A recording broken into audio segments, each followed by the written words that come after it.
My friends, welcome back to Tom's DIY Garage, where we learn how to do stuff, fix stuff, and generally be self-sufficient, which in my point of view and a lot of other people's point of view is nothing but a good thing. So usually we're talking about making something in the workshop out back. But today we're going to talk about and talk with someone who makes those things, and someone to whom I have looked on a number of occasions for inspiration, and I've made some of his projects as well. Let's go to Western Kentucky, where Matthew Peech is standing by in his workshop. I will tell you that all of the stuff that that's behind him, he made himself. It's all very creative stuff. Matthew, how are you? I'm very well, thank you. So thanks for taking a little bit of your time to chat with us down here in Houston. So for the kids who may not have met you before, tell me who you are and how you got started in woodworking, because you're kind of a big deal on the YouTube. So, and for those of you that are new to the channel and wondering exactly what we're talking about, it's all about breaking down trending items from the big box stores and turning them into low cost, high profit items that you can put your twist to it and sell like crazy. As far as getting started in woodworking itself, that started whenever I was a kid, very, very young, and really in, DIY and everything else as well. Grew up on a farm here in Kentucky, and, like a lot of kids at the time, we didn't have a whole lot of money, so not a whole lot of toys. So it was go outside and play. Whenever you grow up like that, you're kind of forced to use your imagination, bring out your creativity, and that's what we would do. So from tree houses to anything that we can make out of sticks and string and things like that. It's kind of where it began, and I guess it kind of grew whenever I got into things like Boy Scouts, and we would make Pinewood Derby cars. Mm-hmm. Things like that just all kind of played a part in it. But I've always been fascinated at just taking something, any type of maker, I guess, and what they do, be it wood or clay or however, but taking something like a pile of wood and creating something functional. How much of your time now as an adult is spent creating content and making stuff, or is that a side business to a day-to-day job where you run a business making stuff for people? I would always use woodworking as my side hustle to generate extra income for family vacations, Christmas, things like that, just to kind of help pay the bills, and I enjoyed what I was doing. Mm-hmm. And then as things kind of transitioned through me teaching people how to do this, I was doing the actual teaching part as a side hustle, I guess, because I was working full-time as a nurse. Worked as an RN for 15 years. Before that, I worked in a sawmill, grew up working in a sawmill. And then I would teach woodworking, and do these projects. And now it's to the point where content creation is my full-time job. And so that's where I come in. I'll teach you how to build this for a super cheap price so you can maximize your profits on anything that you sell. But this one just seems different because of what people are getting from it. Mm-hmm. So it's worth 60, 80 hour work weeks, So it's the magic number right there, 60, 80 hours a week. Yeah, I get that. Good weeks. So if people, DIYers who aspire to build stuff, they look through the YouTube channels, and there are lots of makers there who will show you how they do some very fine oriented work. And then there is there is other stuff that is like your stuff. It's geared towards showing people how to make things that they might be able to sell. I want to talk about that because I've mentioned that periodically in this show that, you know, if you wanted to sell this, you might be able to make X number of dollars. Tell me about how you go about. You see something out in the wild. You see something that a retailer is selling, and it seems to me part of your thought process is, oh man, you could make that a whole lot cheaper. And let me show you how. Right. And so that's been kind of my thought process my whole life. You know, again, growing up the way that I did. And plus, I came from a very creative family. You know, as far as, you know, if we needed something to do a certain step or however in the sawmill, we would build it instead of buying however. And that kind of rolled over, you know, into carpentry, you know, once I got into it, just the whole DIY mindset, you know. You really need to look at everything with that mindset of, I can do that, you know, and just do it. You know, you have to have confidence in yourself. That's another big thing about the channel is I try to build confidence in people because they're their own worst enemy whenever it comes to success. The person looking back at you in the mirror is the one that holds you back. So if you can get past that, I mean, with everything, then, you know, it's unlimited to what you can do. I will at least attempt to try to do anything once. And kind of one of my mottos is the only thing that you can't do is the thing that you're too afraid to try. So, you know, that just holds people back. So a lot of your videos, some of them say, you know, and you're not the only one who does this. And I'll just come up with something fantastical. Make $1,000 out of this 1 2x4. You know what I'm saying? You know, a project that you can parcel out little bits and pieces, and make something that someone might want to buy. And you've done similar sorts of videos. How inspiring do you think that is versus being a headline just to catch people's attention? I think that if people see, this is the thing about YouTube that I do not like, and just social media in general, is there's over 100 million different channels, and you can create the best video in the world, but if you cannot get someone to click on it, it just dies. Ultimately, the information that is in there is 100%, you know, the truth. That's one huge thing that I push on my channel is honesty.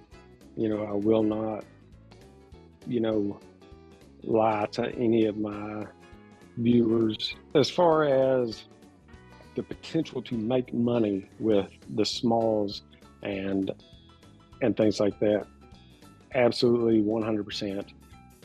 That is where the money is at in woodworking, and especially for beginners, you know, is the smaller items, because in any type of business, it all comes down to profit margins. You know, it's all in the margins. And what people see on a lot of other channels is they'll see these huge elaborate projects with tons of epoxy, you know, river tables. Sure. And then you'll hear, you know, the creator talking about this $10,000 river table. And you're like, well, you know, you've got a couple $1,000s in slabs, probably about $3,000 or $4,000 in epoxy, you know, and so on and so forth. And then that puts into people's heads, you know, I can't be a woodworker unless or get into woodworking unless I have those tools, that kind of money to Right. get into the projects. But yeah, I started making the most money that I'd ever made in woodworking with smaller items. That you can do quickly, you can scale, you don't have a lot of input costs, and Right, it's unique enough that someone will shell over, you know, right, $10, $15, whatever, and buy it. right. And whenever I first the concept of that originally came from a previous business, which I've had several different businesses. I had an antique shop, and one of my mentors, I was only maybe 19 when I opened that shop, but one of my mentors, I'd take him items that I would find at, markets, things like that, and he would teach me the history of it, things like that. But he would always tell me whenever I opened my shop, he's like, load your shop up with items that were less than $20, $20 and less. And this was a while ago, but of course, I wanted these big, nice pieces of furniture, showcase furniture, $400 or $500 antiques, and he's like, the money's in the smalls. Load your shop up with smalls around all this, and I listened to him. And that was what sold. Exactly. He was 100% right. And he had, he was an antique dealer, and he knew. So I listened, and he said, everybody, has an extra $20 in their pocket for the most part that is expendable, or they wouldn't be coming into your shop. So capture that expendable money. And so I rolled that into my woodworking. I would create pieces that were, $1,000 up, tables, chairs, things like that. And I would also create these smaller items.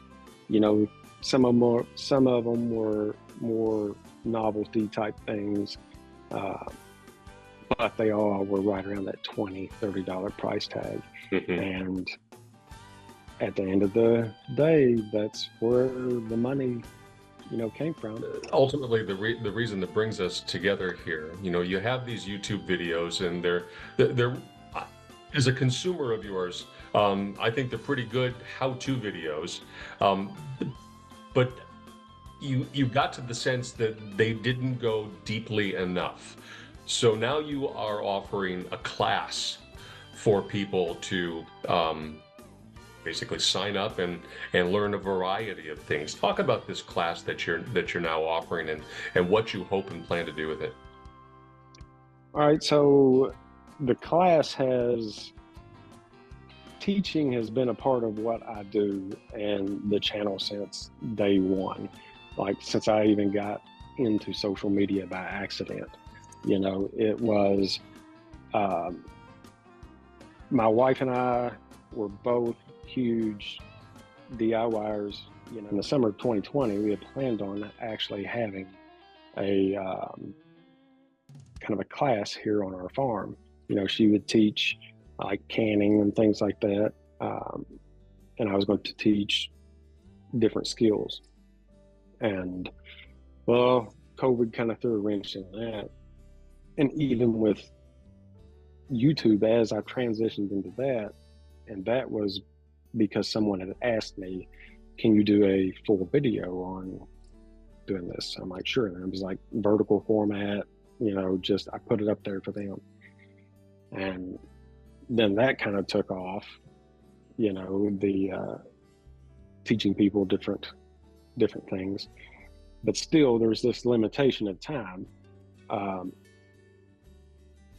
Even though I had more time to be able to teach things, I figured out that oftentimes the attention span of people that, aren't necessarily, there to to learn step by step how to build something, or they may be a little more advanced than a beginner. I was losing people quickly. In order to reach and teach the ones that I really want to connect with, which would be the ones that are hesitant about getting into woodworking, I had to create something off of YouTube,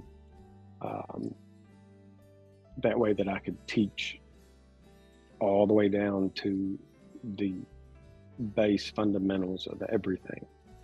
And so that's what I did. So a couple of years ago, I talked to my wife about it. I started planning, taking notes, different things that were the most important things, the different tools, talk to different woodworkers, starting off with the basics, the tools that you need to get started. And I think oftentimes people, they'll watch these YouTube videos and they think that they have to have a $10,000 workshop to build something. I built this piece over my left shoulder in my garage with a skill saw and basic tools. There's nothing in this course that I use that's more advanced than what I use for that. Then start at knowing next to nothing at the front end. Once they take all of your courses, what kind of knowledge will they have on the back end? I have designed this course, and this is one of the reasons why it took me almost 2 years to release it, is if people are going to spend their hard-earned money on something, they're going to more than get their money's worth in education. From how to hold the tool, where to stand, all of the safety, we hit safety huge. And then we work our way up. And then as we go through these builds, I designed the course so that our first build, the skills that we learn in that, roll over into our second build. And then the skills that we learn in that transition into our third, and they all compound onto each other until by the very last build, you're doing, mitered 45 half lap joints with rabbets, and you understand how to do that and why we're doing that and what all of that is. Someone's inspired, they go to MatthewPeech.com, and there's a link to the class, at least to explore what it's all about, and then people can decide whether or not they want to enroll. And I'm guessing it's students can kind of click on classes as they want, as opposed to showing up on every Monday, Tuesday, and Wednesday at Right. 2 o'clock in the afternoon, that sort of thing. But it's consumed at your leisure, right? Right. You can go to Matthew Peech, which is PEECH.com. It's kind of the odd spelling, or Woodworking Kickstart.com. And it's designed to learn at your own pace, because we live in a busy world. And if you only have one day of the weekend to learn, don't use that as an excuse to not learn. So if you're inspired, let me first direct you to Matthew Peech's YouTube channel, Matthew Peech, Peech. If you're into woodworking, you're into DIY stuff, you will be entertained, and I guarantee you'll learn something. You'll be inspired to try it yourself. And if you want to take the class is there as well. And he will teach you a thing or two or more than that. So Matthew Peech, I appreciate you taking time. It's nice to finally meet you, virtually at least. I will continue watching the videos, and we will together We'll teach people how to do stuff and be self-sufficient, which is what the DIY Garage and Matthew Peech are all about. Matthew, thank you. Appreciate you. Thank you so much for having me. Absolutely. And for the rest of you, until we come up with our next project, I'll see you next time in the DIY Garage. Rock on with your bad selves. I'll see you.